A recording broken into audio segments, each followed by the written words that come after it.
Michael Dean was a man who believed his life was perfect. He had a good job at a small design company. He lived in a quiet neighborhood, and he had a wife, Anna, who was kind, gentle, and always patient with him. They had been married for 8 years, and most people around them believed they were the ideal couple. Michael believed that too, or at least he thought he did. But sometimes a perfect life can hide the truth, and sometimes people only see the truth when it is too late. This is the story of how Michael lost the only person who truly cared for him, simply because he never stopped to pay attention. And it all began on a cold Monday morning. Michael woke up 30 minutes late. His alarm had rung twice, but he had turned it off and gone back to sleep. When he finally opened his eyes, he jumped out of bed, angry at himself. He rushed into the bathroom, grabbed his toothbrush, and shouted from behind the door, "Anna, where is my blue tie? The one I wear for important meetings?" There was no answer. He opened the bathroom door. Anna was standing in front of the stove, quietly making breakfast. She looked tired. Her eyes had dark circles under them, and her hair was tied loosely, not like usual. Michael did not notice any of this. He walked straight to the closet, grabbed another tie, and sighed loudly. "You know I have a meeting today. Why did you wash the tie this morning? You could have done it earlier." Anna did not argue. She simply placed a plate on the table. "I made you toast," she said softly. "I am already late," Michael answered. "Just leave it." He grabbed his bag and left the house. He did not say goodbye. He did not look at her tired face. He did not see her hand trembling slightly. He did not see anything. When Michael arrived home, it was almost 8 in the evening. The house was quiet. The hallway light was on. The dining table was set. 2 plates, 2 glasses, 2 sets of food. But Anna was not there. He called her name. From the bedroom, he heard a soft voice. "I am here." He walked in and saw her sitting on the edge of the bed. Her eyes were red. She had been crying. He could see it clearly, but he pretended he did not. He sat down on the chair and took off his shoes. "Why is dinner so late?" he asked. Anna looked at him slowly. "I waited for you."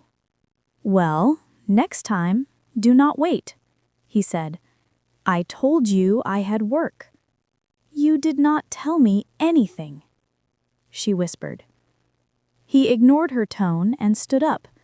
"Come on, let us eat." They sat at the table. Michael talked about his day, about the meeting, about a new client. Anna listened silently. She barely touched her food. After dinner, Michael turned on the television. Anna sat beside him, but not too close. She looked at him several times, as if she wanted to say something. But every time she opened her mouth, Michael was staring at his phone, laughing at a video, or reading news. Finally, she stood up and walked to the bedroom. Michael did not notice. Not that night. Not for many nights. Over the next 2 weeks, Anna grew quieter. She stayed in bed longer. She cooked less. She talked less. She smiled even less. Her face became pale and her movements became slow. She dropped things often. Sometimes she held her chest softly when she breathed. Michael noticed those things, but he convinced himself they were small. He convinced himself she was just tired. He convinced himself everything was fine. He did not ask questions. He did not show concern. He did not help with anything. He assumed she would always be there, because she always had been. One evening, Michael returned home early. The house was silent. Too silent. On the kitchen table, he found a letter with his name on it. He opened it, confused. It was Anna's handwriting. At first, the words were shaky. Then they became stronger, as if she had rewritten the letter many times. The letter said, "Michael, I love you. I always have. But I am tired of being invisible in my own home. I am tired of speaking without being heard. I am tired of needing you and watching you walk past me every day. You did not notice the warnings. You did not hear my voice. You did not see my tears. You did not ask about the doctor. You did not ask about my pain. You did not ask about me.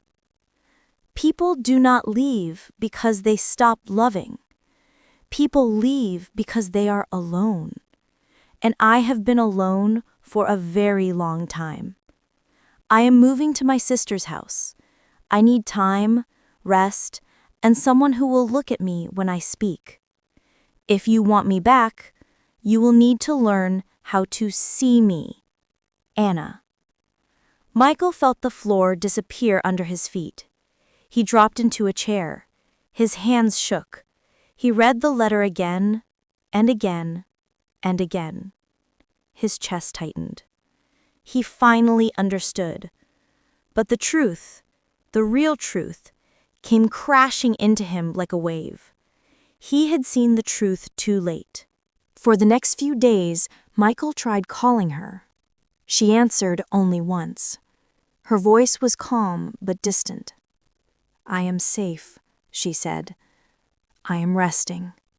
"When are you coming home?" he asked quickly. Silence. "Michael," she said slowly, "home is not just a place.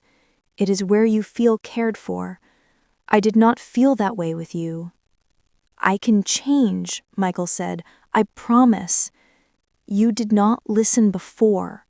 Why now?" "Because I'm losing you." "You did not lose me today. You started losing me years ago." The call ended. Michael sat in the dark for hours, replaying her words in his mind. The next morning, he did something he had never done before. He visited her doctor. He asked for information and he explained he was her husband. The doctor looked at him for a long moment. "You must be the husband she mentioned," the doctor said. Michael felt a sharp pain in his chest. "How is she?" he asked. The doctor sighed. "She has an early heart condition," he said. "It is not life-threatening at the moment, but emotional stress makes it worse. She needs support. She needs someone to stand beside her, not just share a house with her." Michael nodded slowly. "I did not know," he whispered. "But she told you," the doctor said gently. "It seems you did not listen." Michael closed his eyes. Yes, that was the truth. He had been present, but not truly there. That night, Michael sat alone at the table. The same table where Anna had once waited for him. The same table where she had looked at him, hoping he would finally see her. Now he saw everything. He saw every moment he ignored her. He saw every message he did not reply to. He saw every quiet cry he walked past. He saw every plea hidden behind her soft voice. He saw every time she asked for him without words. And he realized something painful. Love does not die quickly. It dies slowly when people stop noticing each other. Michael held her letter in his hands and felt his eyes burn. "I should have listened.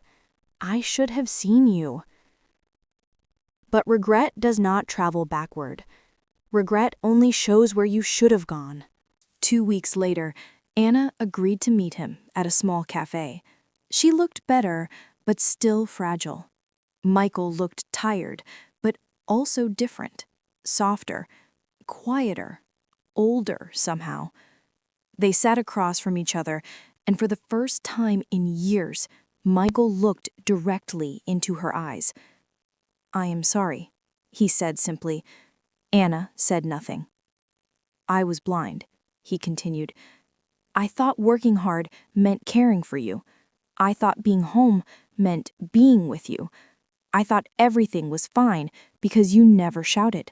I did not realize you were hurting. Anna exhaled softly. I tried to tell you, she said. I know, and I did not listen, but I am listening now. I believe you, she said, but I do not know what to do. Michael nodded, his voice calm. Take your time. I will wait. I will learn. And this time, I will see you. For the first time in a long time, Anna smiled. A small smile, a fragile one, but real. Hope did not return that day. Love did not instantly repair itself, but the door was open again. Sometimes that is enough. If you enjoyed this emotional English story, remember to subscribe for more easy-to-understand English stories that help you improve your vocabulary, listening skills, and emotional learning. Your support helps the channel grow, and it allows more stories like this to be created for learners around the world. Thank you for listening.